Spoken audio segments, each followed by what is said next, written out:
guy named Pat, who was hell with his fists. Everybody thought Pat was tops, but nobody would mess with him. Nobody would dare, because Pat was hell with his fists. One day, there was this mean guy who started calling Pat names for no reason at all. It seemed to all of us watching that this mean guy was itching for a fight. But Pat didn't want to fight, so he just kept on walking. The mean guy was calling Pat terrible names. Names like chicken or fraidy cat. Pat kept on walking though, and didn't pay that mean guy no mind. Then, the mean guy started calling Pat's girlfriend names, and Pat was steamed. But he didn't punch the mean guy, because Pat was reading a book about Gandhi. Then, the mean guy started calling Pat's mother names, and that was too much, even for Pat. Everybody knew Pat's mother was a saint, who had died saving a hat from a burning building.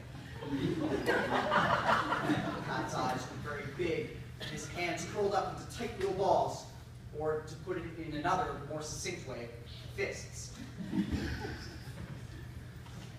Pat reared back his mighty arms, and we could all tell that he was ready to punch that mean guy, because Gandhi is one thing, but a guy's mother, by definition, is something else entirely.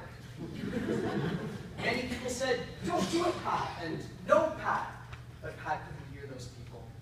He was lost in a world of his own, a world not unlike our own planet Earth, but without all of the people telling Pat not to punch the mean guy. So Pat drew back his mighty arms and punched the mean guy as hard as he could, even though by now the whole crowd was screaming, "No, Pat!" Well, what do you think happened then? We all heard a terrible sound, a sound we all recognized from movies in which bones broke. It was the sound of bones breaking. And then we saw a guy on the ground in terrible pain.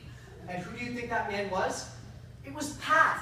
Pat, who was held with his fists. He was lying in the road holding his broken fists and saying certain swear words like, "Damn," or "Damn it." You see, Pat had discovered what the rest of the people had been warning him about when they had said, "Don't do it, Pat," and "No, Pat." They noticed something that Pat, in his anger, couldn't see. They noticed that the mean guy was made out of concrete. He was a concrete man, the only one any of us had ever seen. And what's more, he was a transfer student. The mean guy just stood there laughing. After a while, some of the people in the crowd began laughing too. Pretty soon, everybody was laughing, because even though we all felt bad for Pat, it was kind of funny that he tried to punch a guy made out of concrete. Pat walked away alone, and the mean guy took us all out for fries. It turns out his name was Steve. He wasn't so mean after all. I lost touch with Pat after that. We all did.